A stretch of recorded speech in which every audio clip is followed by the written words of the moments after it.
Paul Knight's work is situated in the cluster that I call To Begin with the Flesh, and I was really interested in the fleshy, emotional, desirous, erotic ideas of sexual encounter and love. So Paul takes photographs and he folds them in half, which in a sense brings the bodies closer together but visually actually tears them apart. So there's this wonderful paradox in the work. And then around the corner is a sequence of 3 photographs from the Intimate Couples series of couples engaged in sexual encounters, which he's been working on since about 2008. The folded works here are images shot on 4x5 camera on negative, and they depict couples embracing in bed, either pre or post coital, I suppose.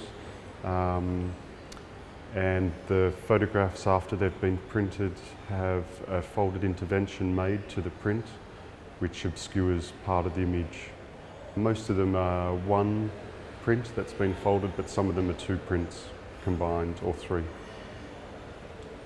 With the folded intervention with these works, a lot of my practice, I guess, the more I spend time with photography as a medium, I'm thinking through the limitations of the medium, and I guess I'm always trying to see how far or how much the photograph can capture.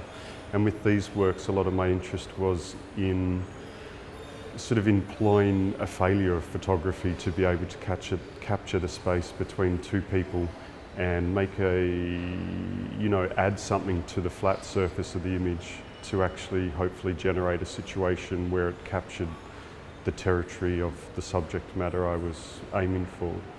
The actual 4x5 negative, when the print is made, the print goes a little bit more than the negative itself, so you actually get a pure, true black, which is seen in connection to the photographic black.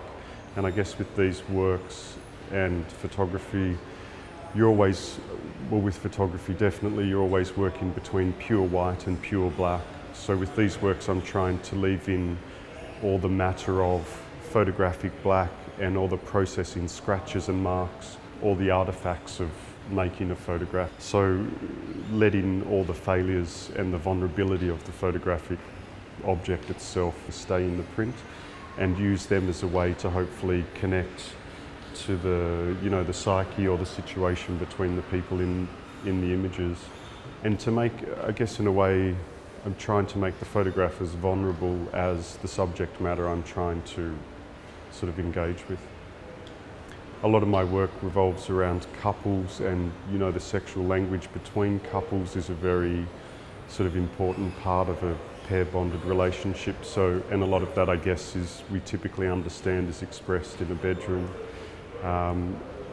And I guess the beds, yeah, there is that logic between the sheets and the folded form, and then also that the way that bodies, when you're lying in bed with a partner, they become confused and almost, they sort of get lost and entangled in each other, and maybe that's a metaphor for the space and the 2 individual entities kind of getting lost in that space. It's kind of quite a precise, so I often work with, I make smaller prints, and then I'll do a shoot, and there might be normally between 8 and 12 shots from a shoot.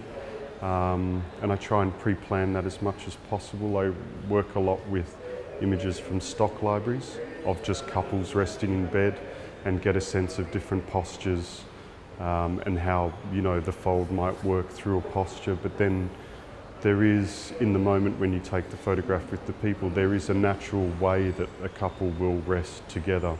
At a certain point, all that pre-planning has to give way to the moment when the people are sort of being natural to themselves in their space. All the photographs are taken in their bedrooms. And I try with the fold, so the fold becomes quite a precise thing, and I want it to be an extremely sort of clean edge, and I guess trying to drive the photograph itself and the surface as much as possible into objecthood. So it becomes this sort of quite refined sculptural object, but still having the lightness and flexibility of paper. So it's sort of in between those spaces. With the intimate couple work, that as well, they're all existing couples. But I guess with that work, I sort of set myself a brief in the way that I work with that, so that every time I do those shots, they're always done in exactly the same way. And I have a rig built which goes above a bed, so that the lights, the camera, the depth of field, the exposure is always exactly the same. The framing is always exactly the same. And with that, I'm trying to lock down all the variations within sort of administering the photograph, so that the elements that change become more visible. And those elements being the couples, how they behave, and I guess how they behave in relation to me too, which is part of it. Becomes kind of a weird, it's their intimacy, but it's their intimacy that's existing in that moment in relation to me as well. With those people, when we get to the point of taking the shoot, which can often take, you know, a few months to sort of build that relationship, I just ask them to have sex in whatever way is natural to them in that space. And I, in many ways, try to be as in the background as possible, even though, again, that's work is shot on large format film, so I'm physically there above the bed, you know, working the camera. But I try and be as,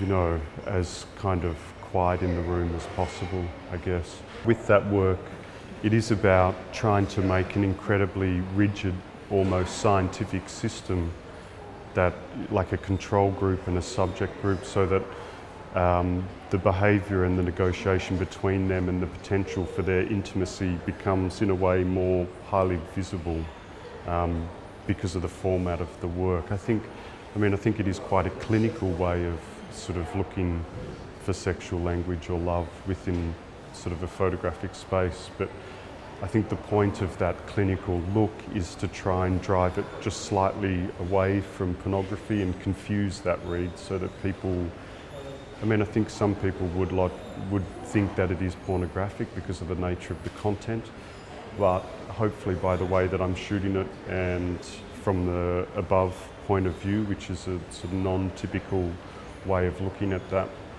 interaction, that drives the work into a more confused space. So perhaps it is potentially pornographic, but then there's this intimacy there. Then it is quite clinical as well. So hopefully it just means that people actually have to work through the image, what they're looking at. With the overhead point of view too, part of that is it compresses the bodies so that you have these forms on, you know, next to each other, which become shapes and blobs. And again, it's sort of, with the folded work, trying to look at the confusion, the space of confusion between people, and where people get the borders blend and merge.